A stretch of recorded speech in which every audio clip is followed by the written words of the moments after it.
இந்த வீடியோவில் நம்ம என்ன பார்க்க போறோம்னா விருச்சிக ராசிக்காரர்களுக்கு மார்ச் 2026 எத்தகைய ஒரு மாதமாக இருக்க போகுதுன்னு பார்க்க போறோம். சயின்டிஃபிக் வேதிக் அஸ்ட்ராலஜி முறையில் எதையும் மிகைப்படுத்தாமல் உள்ளதுள்ளவாறு எதையுமே பரிகாரங்கள் அது மாதிரி மூடநம்பிக்கையில் போகாமல் எந்த கிரகம் எப்படி இருந்தால் எது மாதிரி ஒரு தாக்கத்தை கொடுக்கும், அடுத்து வரக்கூடிய காலகட்டங்கள் எது மாதிரி திசையில் நம்ம வாழ்க்கையை திருப்ப போகிறது, நம்மளுடைய பிராப்தங்கள் என்ன, கோச்சார அமைப்பு ஆண்டு கிரகங்கள் எப்படி இருக்கிறது, மாத கிரகத்து அமைப்பு இருக்கு, ராசி அதிபதி எப்படி இருக்கிறது பார்த்து கோச்சார் அமைப்பான ஒரு பொது பலனாகிய விருச்சிக ராசிக்கு மார்ச் 2026 இந்த வீடியோவில் நம்ம எப்படி பலன் இருக்குன்னு பார்க்க போகிறோம்.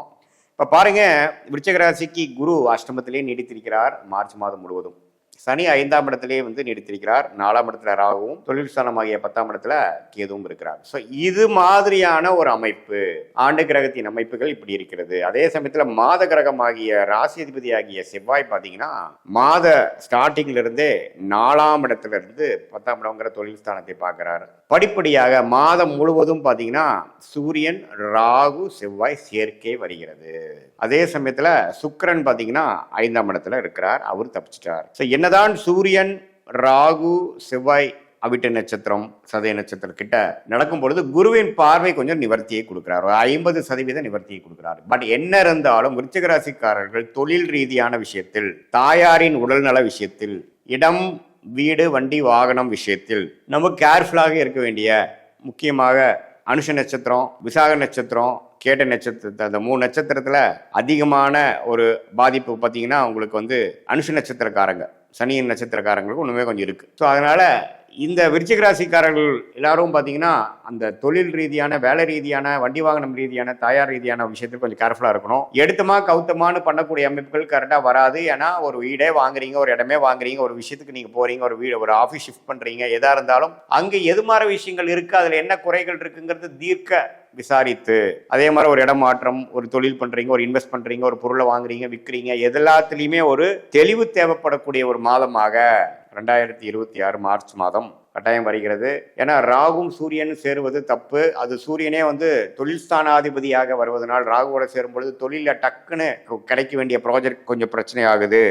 இது வரைக்கும் போயிட்டு இருந்த கான்ட்ராக்ட் கொஞ்சம் பிரச்சனை கொடுக்குது, வாழ்வாதாரம் கொஞ்சம் தடுமாறுது அப்படிங்கிற மாதிரி ஒரு அமைப்பை கொடுக்கக்கூடிய அமைப்பு இருக்கு. தசாபுக்திகள் நல்லா இருக்கும்போது பிரச்சனை இல்லை. பட் இருந்தாலும் கவனமாக விருச்சிக ராசிக்காரர்கள் இருக்கணும். அதே மாதிரி தாயார்கள் உடல்நலம் கோளாறுல இருக்கிற விருச்சிக ராசிக்காரர்கள் கொஞ்சம் கவனமா பார்க்கணும். உண்மையிலேயே ட்ரீட்மெண்ட் கரெக்டாக போயிட்டு இருக்கா, தவறா போயிட்டு இருக்கா, எப்படி போயிட்டு இருக்குங்கிறதெல்லாம் பார்க்கணும். அதே மாதிரி அவங்களுடைய வாழ்வாதாரம், வண்டி வாகனத்தில் போகிறது எல்லாத்துலேயுமே கொஞ்சம் கேர்ஃபுல்லாக இருக்கும். அதே மாதிரி வண்டி வாகனத்தில் போகும்பொழுது அந்த ராகு சூரியன் சம்மந்தப்படும் பொழுது வண்டியில் கோளாறு ஆகுறது, திடீர்னு நடு ரோட்டில் நிற்கிறது, அதெல்லாம் இருக்கும். இன்சூரன்ஸ்லாம் கரெக்டாக பண்ணியிருக்கீங்களா இல்லைங்கிறதெல்லாம் கொஞ்சம் பார்த்துக்குங்க. சில இடத்துல லேப்ஸ் ஆகிடும், அதை நம்ம கவனிக்காமல் விட்டுருப்போம். அது மாதிரி விஷயங்கள்லாம் உண்டு.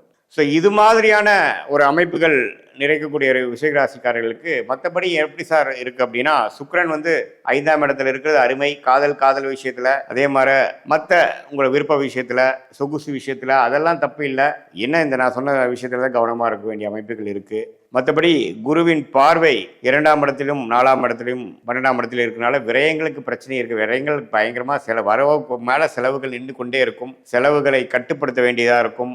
கடன் குறைக்கக்கூடிய அமைப்புகள் தேவைப்படுகிறது. அதெல்லாம் அடுத்து வரக்கூடிய மாதங்களில் தான் பண்ண முடியும். மார்ச் மாதம் கொஞ்சம் இருக்கிறத மெயின்டைன் பண்றதே பெரிய விஷயமாக தான் போகக்கூடிய அமைப்புகள். பட் குருவின் பார்வை எல்லாமே ஒரு கண்ட்ரோல்ல வச்சுக்கக்கூடிய அமைப்பு உண்மையிலேயே நல்லது.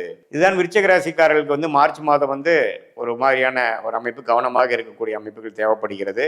குறிப்பாக முதல் 2 வாரம் 3 வாரம் அப்படி இருக்கு. இது பொதுவான பலனை தவிர உங்களுடைய ஜென்ம ஜாதகத்தில் நீங்க எந்த பிறந்த தேதியில பிறந்தீங்க, எந்த பிறந்த நேரத்தில் பிறந்தீங்க, எந்த ஊரில் பிறந்தீங்கிறத வைத்து உங்களோட ஜாதகத்தை போட்டு நீங்கள் என்ன லக்னத்தில் பிறந்தீங்க, நீங்கள் கேட்ட நட்சத்திரம், அனுஷ நட்சத்திரம், விசாக நட்சத்திரத்தில் எந்த நட்சத்திரத்தில் பிறந்திருந்தாலும் உங்களுடைய லக்னம் என்ன, லக்னாதிபதி எப்படி இருக்கிறார், தசை என்ன, தசாபுக்தி என்ன போய்கொண்டிருக்கிறது, இந்த தசநாதனும் புக்திநாதனும் நாம் இப்போ சொன்ன கோச்சாரத்தில் எப்படி போகிறாருங்கிறது நாம் பேசின இந்த பொது பலனையும் தசாபுக்தியான துல்லிய பலனும் சேர்த்து வைத்து பார்க்கும் பொழுது ஒன்றுமே நம்மளுடைய கர்மா எப்படி செயல்படுகிறது, நம்மளுடைய துறை எந்த துறையில் நம்ம போகிறது நல்லது, எந்த நேரம் நமக்கு யோகமாக இருக்கிறது, எந்த நேரம் நமக்கு சரியில்லை, எது மாதிரி மேற்படிப்பு மாணவர்கள் படித்தால் நல்ல ஒரு அமைப்பு இருக்குது, எப்போ நமக்கு அட்மிஷன் கிடைக்கும், எப்போ நமக்கு வெளிநாடு போவோம், விசா எதிர்பார்க்குறவங்களுக்கு வெளிநாடு, எப்போ வெளிநாடா உள்நாடா, அரசு உத்தியோகமா அல்லது நம்ம பிரைவேட் செக்டாரா, தொழிலா வேலையா, எந்த மாதிரி துறையில் போகலாம், பார்ட்னர்ஷிப் நமக்கு ஒத்து வருமா வராதா, திருமணம் எப்போ நடக்கும்,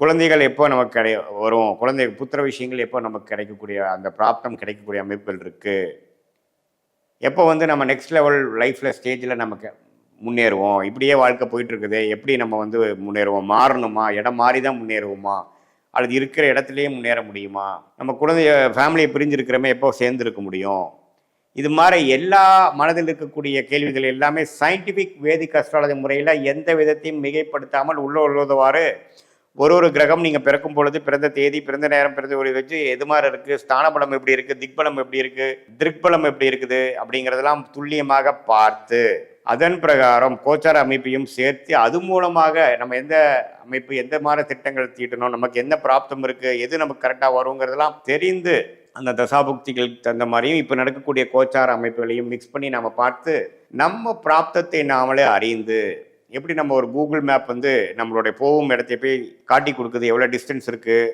என்னென்ன மாதிரி வளைவுகள் இருக்குது, எப்படி நமக்கு ரூட் மேப் என்ன அப்படிங்கிறது காட்டுதோ, அதே மாதிரி உண்மையான சயின்டிஃபிக் வேதிக் அஸ்ட்ராலஜி ஜோதிடம், இந்திய வேத ஜோதிடத்தோட அடிப்படையான அறிவியல் சார்ந்த சாஸ்திரத்தை கரெக்டான முறையில் சரியான முறையில் அதை பயன்படுத்தி தேவையான டைமில் மட்டும் பயன்படுத்தி எல்லா டைமும் பார்க்காமல் எப்போ நமக்கு குழப்பங்கள் இருக்கோ, எப்போ நமக்கு தெளிவு பெற இல்லாமல் இருக்கிறோமோ, தெளிவு தேவைப்படுகிறதோ அந்த சமயத்தில் மட்டும் நாம் அதை யூஸ் பண்ணி அது மூலமாக சில கிளாரிட்டியை பெற்று அது மூலமாக வாழ்க்கையில் நம்ம எந்த ஒரு பிரச்சனையிலையோ எது மாதிரி ஒரு விஷயத்தில் பின்தங்கி இருக்கிறோமோ அதிலிருந்து மீண்டு வந்து நம்மளுடைய பொட்டன்ஷியல் என்ன, நம்மளோட தகுதி என்னங்கிறதை தெரிந்து நம்மளுடைய பிராப்தத்தை அறிந்து அந்த நம்மளோட டைம்லைன்ஸை அறிந்து தக்க முயற்சிகளை செய்து தக்கவாறு திட்டமிட்டு காலமறிந்து செயல்பட்டு நம்மளுடைய பொட்டன்ஷியல் நம்மளுடைய தகுதிக்கு தகுந்த மாதிரி வாழ்க்கையில் எந்த துறையில் போகிறோமோ எந்த டைரக்ஷனில் போகிறோமோ அந்த மாதிரி சமயத்தில் கரெக்டான ஒரு அமைப்பில் போய் நம்ம ஜெயித்து உடல் நலம் பேணிச்சு நம்மளுடைய தேவையற்ற